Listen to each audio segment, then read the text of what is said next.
ज्ञान प्रत्येक जीव के पास रहता है, किंतु प्रतिभा प्रत्येक के पास हो अनिवार्य नहीं। ज्ञान अलग वस्तु है और प्रतिभा अलग वस्तु है। ज्ञान में जब समीचीनता आती है वह आस्था के बल पर आती है। आस्था अर्थात श्रद्धा, उसके अभाव में भी ज्ञान का अस्तित्व रहता है, किंतु वह मात्र अस्तित्व है उसका। उसके भीतर जो शक्ति है, ज्ञान के भीतर जो शक्ति है, उसको उद्घाटित करने की क्षमता आस्था में है। इसलिए गुरुदेव ने एक बार बहुत अच्छी बात कही है कि ज्ञान चिल्लाता है और आस्था झेलती है। हाँ, आस्था जो है ना झेलती है, ज्ञान आस्था के बिना मात्र चिल्लाता रहता है, उसका वह स्वभाव है। और इस ज्ञान में यदि गंभीरता आती है तो आस्था के माध्यम से ही आती है, क्योंकि समीचीनता में कारण आस्था है। इसलिए आप लोगों को बहुत धैर्य के साथ उस ज्ञान की जो शक्ति है उसको उद्घाटित करने के लिए ही आप लोग सब कटिबद्ध हैं। इसलिए आप लोगों ने यहाँ पर प्रातः वेला में आकर के भी लगभग 1 घंटा यहाँ पर ज्ञान की आराधना की है, और पुनः ज्ञान की आराधना भक्ति के साथ करने के लिए आप लोग उपस्थित हैं। गुरुदेव के प्रति भक्ति आप लोगों ने की है, इसी प्रकार की भक्ति हमें भी करना है और आप लोगों को भी करना है। क्योंकि अकेली एक भक्ति में सामर्थ्य है। क्या सामर्थ्य है? एकापि समर्थेयम जन भक्तिर दुर्गतिम निवारयितुम पुण्यानि च पूरयितुम दातुम मुक्ति श्रेयम कृतिन। ऐसी एक पंक्ति मिलती है, श्लोक पढ़ने को मिलता है भक्ति पाठ में। ये एकापि समर्था एयम भक्ति, यह एक ही भक्ति जिनेन्द्र भगवान के प्रति की गई भक्ति, अकेली भक्ति में यह सामर्थ्य है। क्या सामर्थ्य है? दुर्गतिम निवारयितुम, दुर्गति से बचाने में सामर्थ्य अकेली एक प्रभु की अथवा गुरु की भक्ति में है। इसलिए निरंतर आपका उपयोग प्रभु भक्ति अथवा गुरु भक्ति में उपयोग आपका लग जाए, फिर वह ज्ञान के भीतर जो प्रतिभा है वह निश्चित रूप से उद्घाटित होगी। ये निश्चित बात है कि वस्तुतः आहार दान तो दिया जाता है, किंतु अभय दान देने की बड़ी आवश्यकता है। क्योंकि छोटी छोटी बालिकाएं कभी कभी उदास होकर के बैठ सकती है, क्योंकि वह शक्ति उसके भीतर होते हुए भी उसको उद्घाटित करने की जो क्षमता है वह धीरे धीरे धीरे उसी में से प्रस्फुटित होगी। पक्की बात है कि सूर्य बहुत दूर है, किंतु सूर्य धरती पर आ रहा है क्या? नहीं आ रहा है, किंतु उसकी किरणें आ रही है। इसलिए गुरु दूर भी पहुंच गए हों तो हमें विकल्प नहीं, कोई चिंता नहीं, क्योंकि धरती पर सारी की सारी किरणें पहुंच रही हैं। और हम और आप सभी उसी सूर्य की किरणें हैं, ध्यान रख। और वो सूर्य की किरणों में जो आभा रहती है, उन किरणों में कोई कम बेशी आभा नहीं रहती, ये ध्यान रखो। इसलिए चाहे वो चौथी कक्षा की बालिका हो, चाहे वह छठी सातवीं कक्षा की हो, चाहे 12वीं कक्षा की हो, सबके पास वह ज्ञान की किरण विद्यमान है। क्योंकि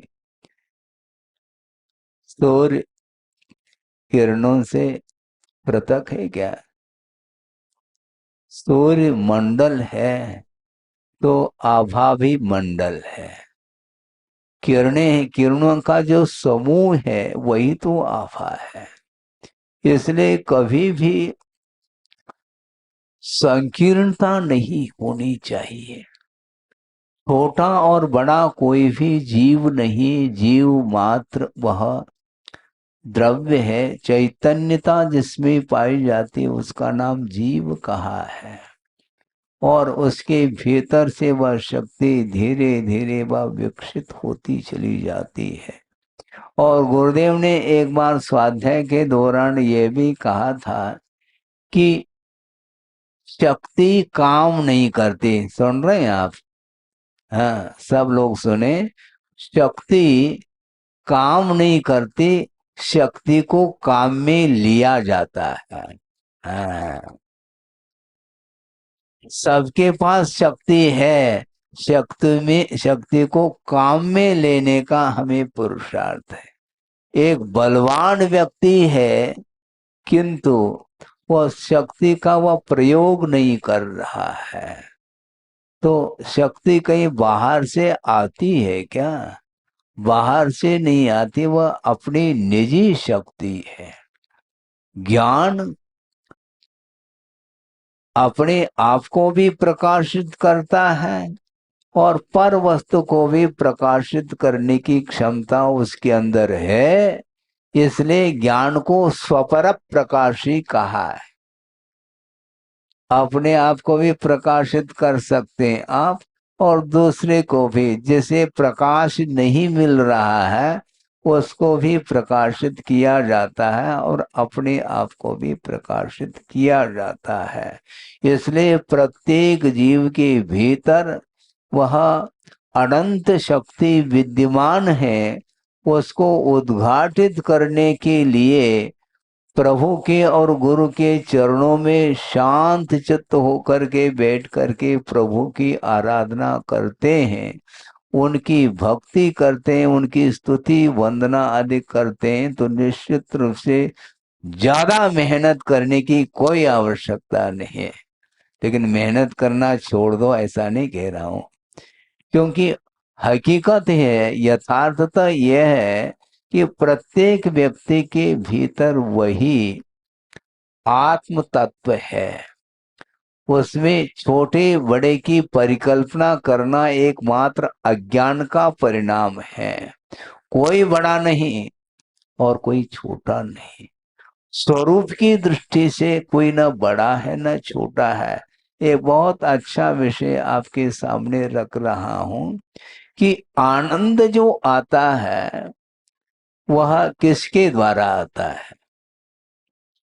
आनंद ज्ञान के द्वारा नहीं। तो महाराज, हम ज्ञानाभ्यास करना छोड़ दे क्या? मैं छोड़ने की बात नहीं कह रहा हूं, किंतु आनंद की बात करना चाहता हूं। और वो आनंद जो है, ज्ञान का जो फल है, उसका नाम आनंद कहा है आगमखारों ने। प्रीति दर्शनाथ, ज्ञान का फल क्या है?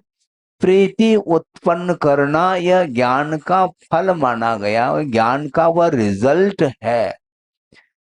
ज्ञान में नहीं आनंद आता, किंतु ज्ञान का फल जब सामने दिखता है उसको लेकर के आनंद की अनुभूति होती है। और विगत की ओर और अनागत की ओर दृष्टि यदि जाती है तो वह ज्ञान की ही दृष्टि जाती है। ज्ञान ही हमेशा अतीत की ओर और अनागत की ओर वह चला जाता है और वर्तमान में जो आनंद आता है उससे वह वंचित रह जाता है। आनंद अतीत का नहीं, न अनागत का आनंद है, क्योंकि अनागत जो है वह भी वर्तमान में गुजर करके जाने वाला है। भविष्य में हम आनंद लेंगे इन फ्यूचर, और वर्तमान में आनंद आ रहा है।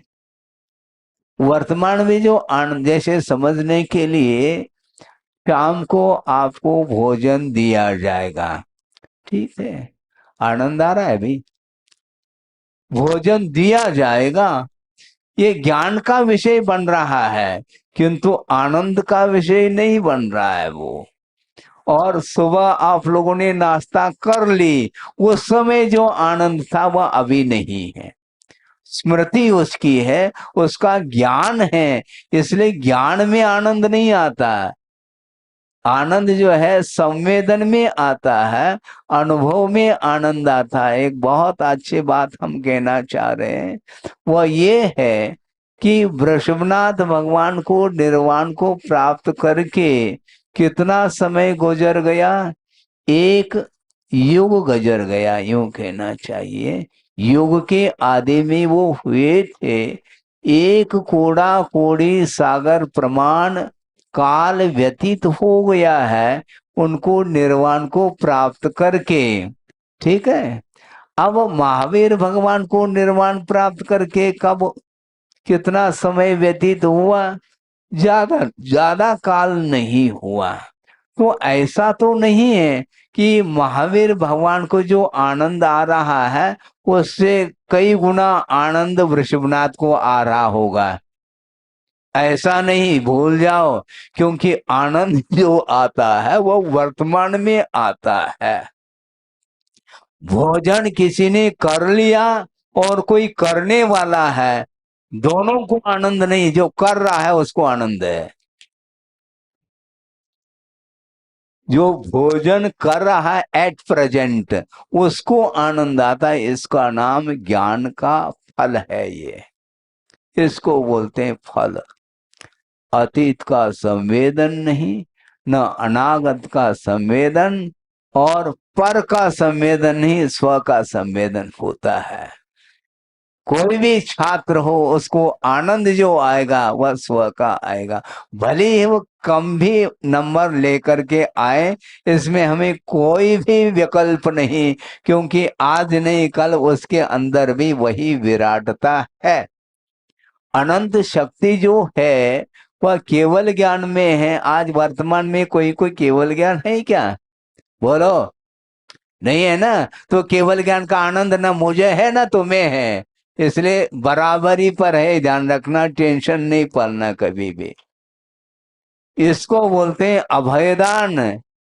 सुन रहे क्या नहीं, हाँ सब लोग सुने, बालिकाएं तो सुन रही, छात्राएं, लेकिन जो शिक्षिका हैं उनको भी इस ओर ध्यान देने की आवश्यकता है। कभी कभी छात्रों के तनाव को लेकर के शिक्षिकाओं को भी तनाव आता होगा, क्योंकि हमने इतने मेहनत की है, पुरुषार्थ किया है, फिर भी वह छात्र अनुपात से जो नंबर लेकर के आना चाहिए वह नहीं आ पा रहा है, अथवा फेल होने को है, वो जितना तनावपूर्ण स्थिति में नहीं, उससे ज्यादा तनाव टीचर को होता है। क्यों? क्योंकि महाराज हमारे माथे पर है, हा? हमारे माथे पर है, कथनचित कह सकते हैं किंतु एकांत नहीं है। क्योंकि जिसके अंदर योग्यता जितनी रहेगी उतना ही उसका विकास होता है। इसलिए आप लोगों को पुरुषार्थ तो करना है, किंतु पुरुषार्थ की एक सीमा होती है। क्योंकि एक ही टीचर है, मान लो 50 बच्चे पढ़ रहे हैं और 50 बच्चों को किसी भी प्रकार से पक्षपात किए बिना समान रूप से ज्ञान दिया जा रहा है, किंतु लेने की क्षमता जिसके अंदर जितनी होगी उतना ही वह ले पाएगा। पक्की बात है। ज्यादा हो सकता है क्या? मान लो किसी को दूध पिलाना है, एक जग है दूध भरा हुआ, आप पिला सकते हैं? जिसकी क्षमता एक जग दूध पीने की है उसी को आप पिला सकते हैं, ध्यान रखो। और जिसकी मान लो एक ग्लास पीने की क्षमता है, उसको एक ग्लास से एक बूंद भी ज्यादा पिला नहीं पाएंगे। इसको बोलते हैं एबिलिटी, क्षमता, योग्यता, इसी को बोलते हैं। इसलिए योग्यता के अनुरूप विकास होता है। उसका उसकी योग्यता जल्दी से जल्दी उद्घाटित हो, इस भावना के साथ पुरुषार्थ किया जा सकता है, किंतु समय भी अपेक्षित है। आम पकता है, पकेगा, निश्चित बात है, योग्यता उसके अंदर है, किंतु उस योग्यता का उद्घाटन समय पा करके होगा। वह आम बिल्कुल केरे के बराबर भी नहीं है, चने के बराबर है। उसको पकाने वाला कितना भी वो कुशल माली क्यों न हो, पका नहीं सकता, क्योंकि उसके अंदर योग्यता नहीं। इसलिए योग्यता का मूल्यांकन करने की आवश्यकता है, और उसकी योग्यता जल्दी से जल्दी उद्घाटित हो, इस ढंग से पुरुषार्थ किया जा सकता, उसकी एक सीमा है। इसलिए चाहे वह वृषभनाथ भगवान हो, चाहे वीर प्रभु हो, दोनों को जो आनंद आ रहा है वह वर्तमान का आनंद आता, अतीत अनागत का संभव ही नहीं। अतीत और अनागत का ज्ञान तो संभव है, किंतु संवेदन वर्तमान का होता है। यदि अतीत का भी यदि संवेदन हम मान लें तो सबसे ज्यादा दुखी भगवान सिद्ध होंगे, क्योंकि अतीत के अनंतानंद जो सांसारिक दशा में जो पर्याय थी, वो सारे सारे पर्याय केवल ज्ञान के विषय बन रहे हैं। इसके बावजूद भी उनको कोई दुख का संवेदन नहीं हो सकता, क्योंकि प्रत्येक जीव अतीत में अनंत बार नरक गति को प्राप्त किया, अनंत बार निगोद अवस्था को प्राप्त किया, अनंत बार देव पर्याय को और अनंत बार मनुष्य पर्याय को, विभिन्न प्रकार के उत्पत्ति के स्थान जितने भी हैं उनमें वह उत्पन्न हो करके सुख दुख का अनुभव किया है अतीत में। किंतु मोह कर्म का अभाव होने के उपरांत वो सारे सारे पर्याय ज्ञान के विषय तो बन सकती हैं, किंतु संवेदन का विषय संभव नहीं है। इसलिए आनंद जो आता है वह ज्ञान में नहीं, किंतु संवेदन में आनंद आता है, जिसको ज्ञान का फल कहा है। आपको क्या चाहिए? ज्ञान। क्या ज्ञान का फल? हाँ, इसको बोलते हैं आनंद लियो अपने अपने क्षमता के अनुरूप। कभी भी तनावपूर्ण स्थिति में नहीं आना, किंतु निरंतर पुरुषार्थशील बने रहो। हाँ, एक दूसरे के विकास को लेकर के टेंशन में नहीं आना। हम भी वहां तक पहुंचेंगे ऐसा गुरुदेव ने कहा है। इस प्रकार आपको धारणा बना लेनी चाहिए, क्योंकि हम लोग भी आप ही जैसे थे और यहाँ तक गुरुदेव ले आए हैं। लेने की क्षमता हमारे भीतर जो थी उसको उद्घाटित करने का श्रेय यदि जाता है तो गुरु को श्रेय जाता है। अब थोड़ा सा आनंद पा रहे हैं, लेकिन दशा जो थी प्रत्येक व्यक्ति की वही दशा। इसलिए हमेशा परिणाम को शांत बनाने का पुरुषार्थ करो। और जो व्यक्ति प्रभु और गुरु की भक्ति में डूब जाता है उसका ज्ञान बहुत जल्दी उद्घाटित होगा, ये ध्यान रखो। क्योंकि यह आस्था का विषय है, विश्वास का विषय है, श्रद्धा का विषय है। सुबह चर्चा चल रही थी, छोटी छोटी बालिकाएं अपने ढंग से साहित्यिक शब्द शैली में अच्छे अच्छे साहित्यिक शब्दों का चयन करके बोल रही थी। हम तुलना कर रहे थे अपने आप को, हम भी बोलते हैं लेकिन साहित्यिक शब्द बहुत कम मात्रा में निकल पाते हैं, किंतु शब्द तो निकलते हैं, किंतु शब्दों का निकलना अलग और साहित्य के माध्यम से दूसरा आनंद का अनुभव लेता है। साहित्य के माध्यम से जो आनंद आता है वह अन्य शब्दों के माध्यम से नहीं आता। एक प्रभाव है उसका, लेकिन सभी लोग उसी ओर ध्यान न दें। जो बड़े हुए हैं उनको साहित्य की ओर नहीं देखना, उसके भावों की ओर देखने का पुरुषार्थ करना चाहिए। अन्यथा हम तो साहित्यिक रहे नहीं, हम क्या दे पाएंगे। किंतु साहित्य का जो अर्थ दिया है गुरुदेव ने, उसको भी 2 मिनट में आपके सामने रखता हूं। जो हित से सहित होता है, जो हित से सहित होता है उसका नाम साहित्य है। हाँ, यानी जिन शब्दों के माध्यम से आत्मा का हित हो सके, उस शब्द का नाम ही साहित्यिक शब्द है वो, और कुछ है ही नहीं इसमें।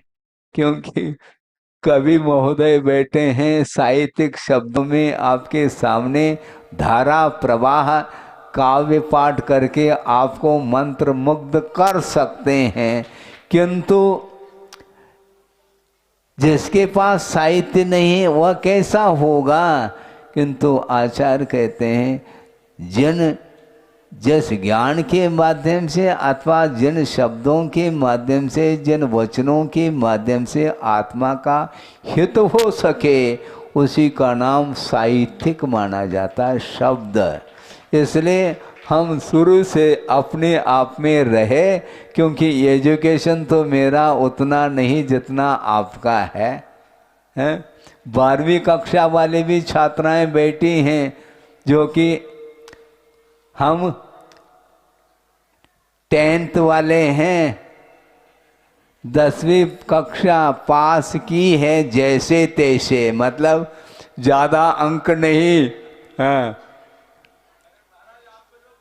सुनो तो, मैं अपने आप में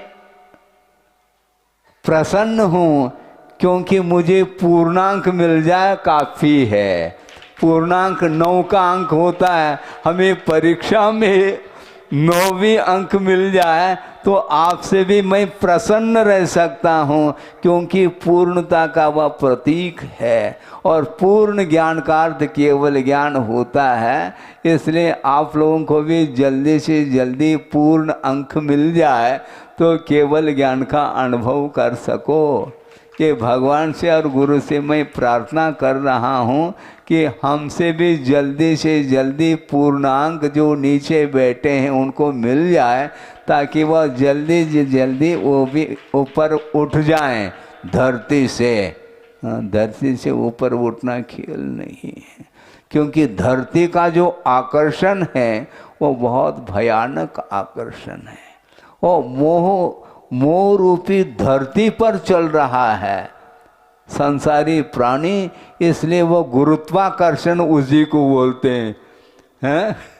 नए नए प्रसंग आते हैं आप लोगों के ही पुण्य के उदय से, क्योंकि श्रोता का भी बहुत बड़ा पुण्य होता है, तब जा करके वो भाव, हाँ, भाव आ जाते हैं, नहीं तो बिल्कुल नहीं आ पाते हैं। ये गुरुत्वाकर्षण ये बहुत भयंकर रूप है।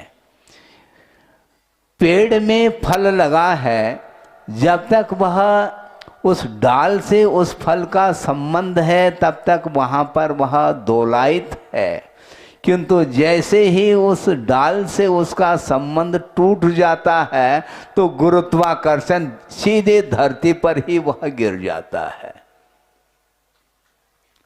बिल्कुल इसी को बोलते मोह।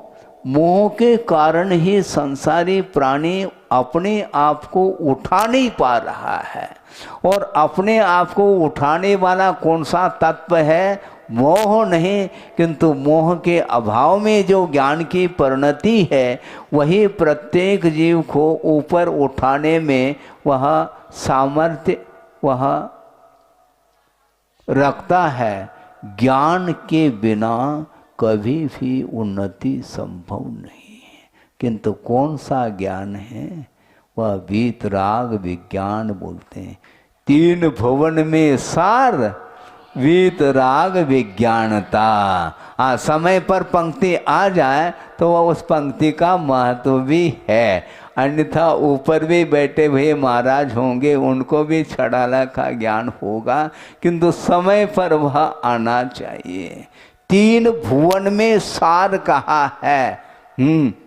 तीन भुवन में सार होने के उपरांत भी अभी भी किसी को भोपाल याद आ सकता है, किसी को सतना है, किंतु तीन भुवन कह रहे हैं। तीन लोक में यदि कोई सारभूत वस्तु है तो वह ज्ञान हो करके वह वीतराग विज्ञानता कहा। जब तक ज्ञान में वीतरागता नहीं आएगी, जब तक वह ज्ञान रागान्वित रहेगा, तब तक वह मोह से प्रभावित होता है। इसलिए वह धरती को छोड़ नहीं पाता और धरती से 4 अंगुल ऊपर उठे हुए रहते हैं। कौन? प्रभु।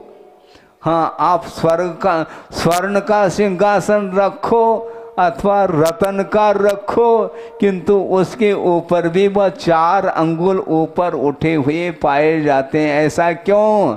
क्योंकि मोह रूपी धरती से वो ऊपर उठ चुके हैं। हाँ, मोह का अभाव हुए बिना ज्ञान प्रकट नहीं हो सकता। इसलिए ज़्यादा ज्ञान ज्ञान ज्ञान ज्ञान मत कहो, क्योंकि ज्ञान चिल्लाता है आपत्ति आने पर। ऐसा ही कुछ है ना। हाँ, ज्ञान चिल्लाता है। जब विपत्ति आपत्ति आती है तो ज्ञान चिल्लाता है। उस समय धैर्य दिलाने वाली आस्था होती है, वही झेलती है उसको।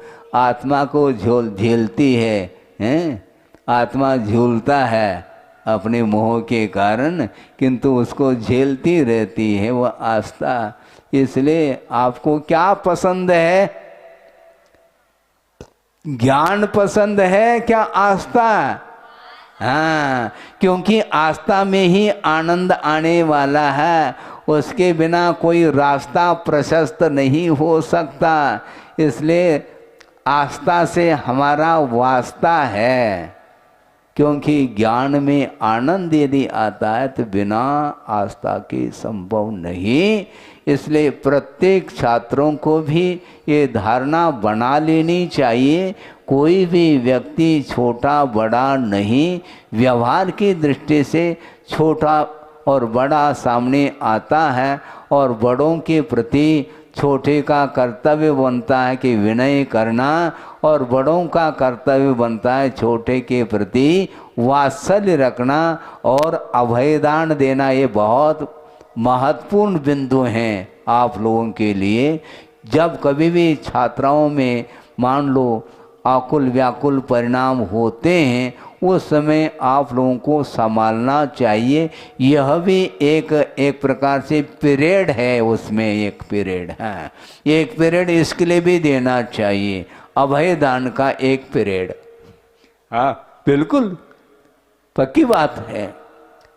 आहार को तो परोसना है, भोजन परोसना है, उससे भी महत्वपूर्ण, आहार दान से भी महत्वपूर्ण अभय दान को परोसा जाता है। अभय के बिना जीवन ऐसा लगता है कि वह प्राण पखेरु उड़ रहे हैं, ऐसा लगता है। इतना वह दीनहीन का अनुभव कर सकता है।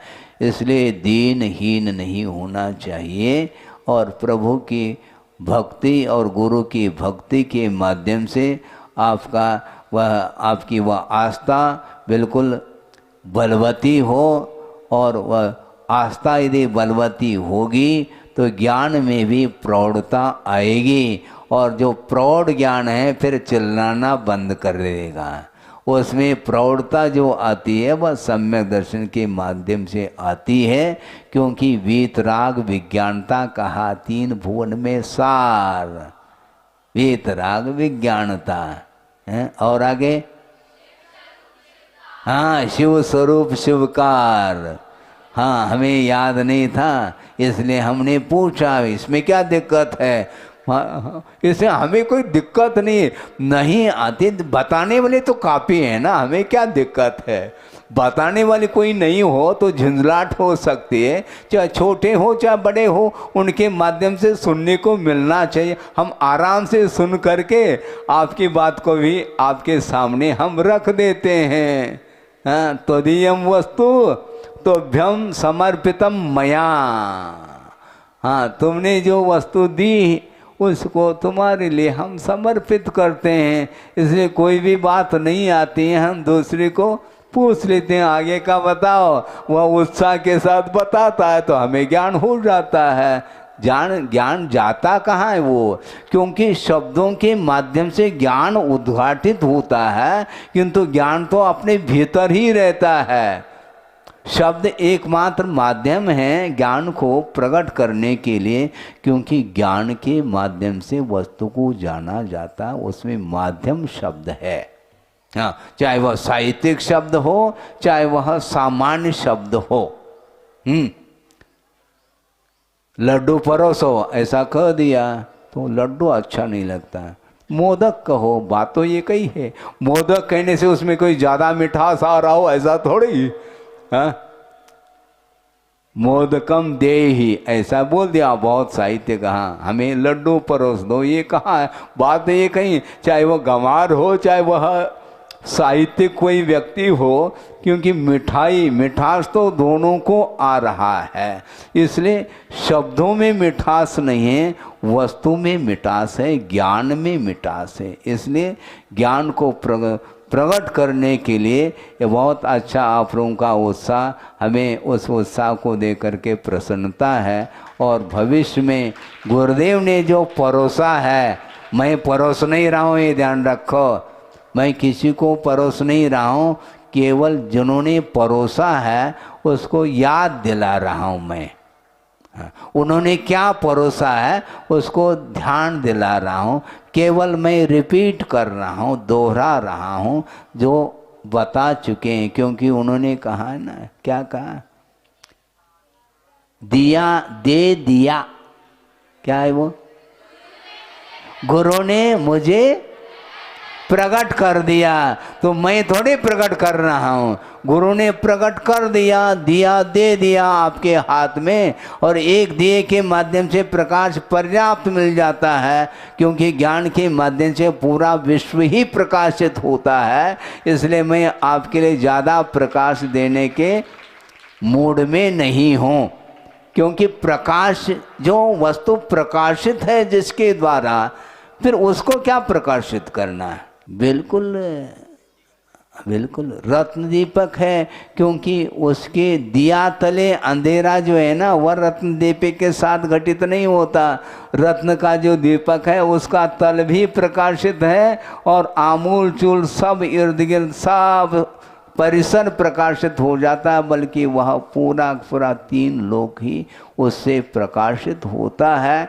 इसलिए गुरुदेव ने जो प्रकाश दिया है, उस प्रकाश में हम भी अपने आत्म तत्व को देख रहे हैं, और आप लोगों को भी अपने आत्म तत्व को देखने का पुरुषार्थ करना है। आप भी पुरुषार्थशील बने रहें और मैं भी पुरुषार्थशील बना रहूं, इस प्रकार मैं गुरुदेव से प्रार्थना करता हूं। अहिंसा परमो धर्म की जय। बोधि समाधि परिणाम शुद्धि स्वात्मोपलब्धि शिव सौख सिद्धि चिंतामणिम चिंतित वस्तुदाने त्वां वंदमानस्य ममास्तु देवी। परम पूजाचार्य गुरुवर श्री विद्यासागर जी मुनि महाराज की जय।